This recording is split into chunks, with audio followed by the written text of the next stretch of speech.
Imagine this. You wake up, look outside your window, and see a woman sitting in your yard.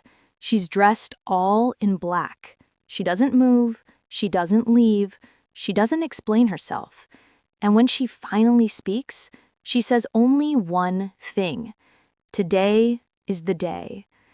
That's the terrifying setup of The Woman in the Yard, a 2025 psychological horror that's not really about ghosts or stalkers, but about grief, guilt, and how despair can take on a life of its own. Today, we'll break down the full story, the shocking twists, and the meaning behind that chilling ending. Let's get into it. The film starts not with jump scares, but with silence. A farmhouse, isolated, falling apart. Inside lives Ramona Harris, played by Danielle Deadwyler, along with her two children, Taylor, the teenager, and Annie, her younger daughter. The house tells us everything before the dialogue even starts. Broken furniture, unpaid bills, empty cupboards. Ramona isn't just physically limping from the accident that killed her husband David, she's spiritually broken. Ramona is short-tempered with her kids. She shouts at Taylor, she neglects Annie, and you can sense the guilt simmering under her skin. She's a mother trying to hold things together, but also quietly wondering if her children would be better off without her. And that's when the woman arrives. She doesn't knock on the door, she doesn't storm in, she simply appears, sitting in the yard, still, watching, waiting, a black figure against the light of day. At first, Ramona dismisses it, maybe a stranger, maybe a neighbor, but when she finally hears the woman speak, the words are horrifyingly vague. Today is the day. The audience feels it. Something isn't right. This isn't an ordinary intruder. As the days pass, the woman stays in the yard. She doesn't move, doesn't explain herself, doesn't eat or drink. Taylor, angry and protective, wants to confront her. Annie, too young to understand, is curious. But Ramona, she's terrified, not just of the woman herself, but of what she represents. From here, the film cleverly mixes physical horror with psychological tension. The lights in the house flicker, as though the woman's presence drains power. Shadows crawl across the floor in unnatural ways. Doors creak open when no one touches them. The family dog refuses to go near the yard. The woman herself doesn't do much, but that's what makes her terrifying. She's passive, patient, unstoppable. She feels less like a person and more like a force of nature. It's around this point we realize the woman isn't breaking in because she doesn't need to. She already has a way inside. And that way is Ramona. Ramona starts breaking down. She sees visions, conversations with her dead husband, strange dream sequences where the woman is inside the house, standing inches away from her. The tension escalates with one chilling realization. The woman isn't here to harm the kids. She's here for Ramona. And then the truth drops like a bomb. Ramona has been praying every morning for strength.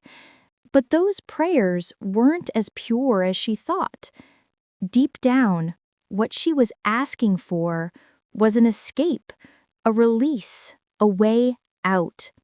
The woman tells her, "You called me here." She's not a ghost. She's not a stalker. She's the embodiment of Ramona's grief, guilt, and suicidal thoughts, a living shadow born from despair.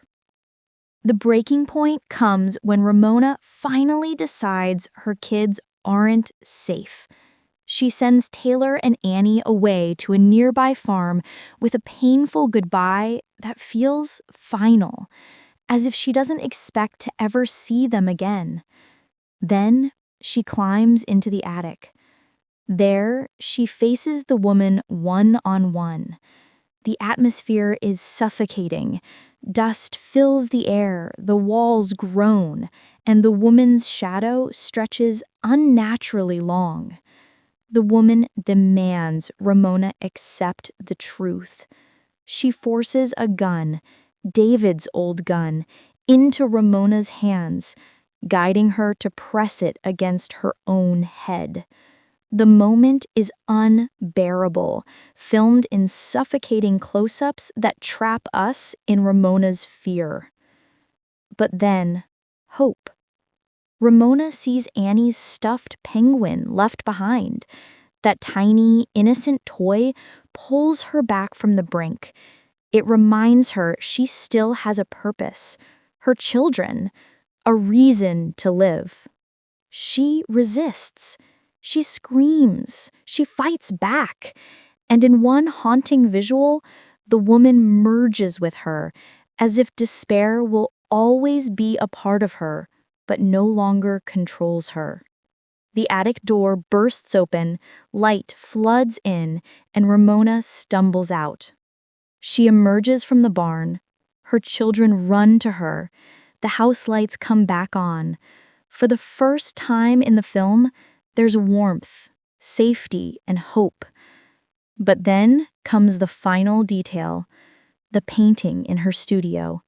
Ramona signs her name, and the signature is backwards, mirrored. It's subtle, but chilling. This suggests that maybe what we're seeing isn't reality at all. Maybe Ramona really did pull the trigger.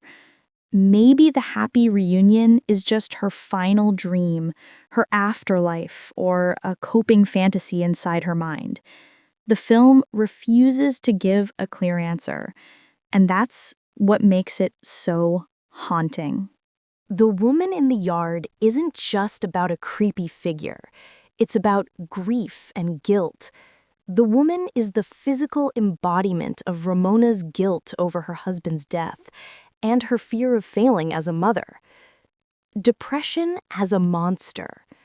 Instead of showing mental illness directly, the movie externalizes it as a silent, waiting figure. The woman doesn't force entry. She waits for you to invite her in. Motherhood. Ramona's struggle is about whether her children need her or whether they'd be better off without her. The woman twists this doubt, weaponizing Ramona's love into self-destruction. Ambiguity. The ending forces us to question, did Ramona defeat her despair or did she surrender to it? The mirrored signature suggests both answers are possible. And that's what makes The Woman in the Yard so effective. It's not a monster movie. It's not about gore or cheap scares. It's about something far scarier. The quiet, patient voice of despair. The one that waits for you to give up. Because the scariest part of the woman isn't what she does. It's that she doesn't leave. She just sits in the yard, waiting for the day you let her in. So, what do you think? Did Ramona truly survive? Or was that ending her final dream? Let me know your theory in the comments.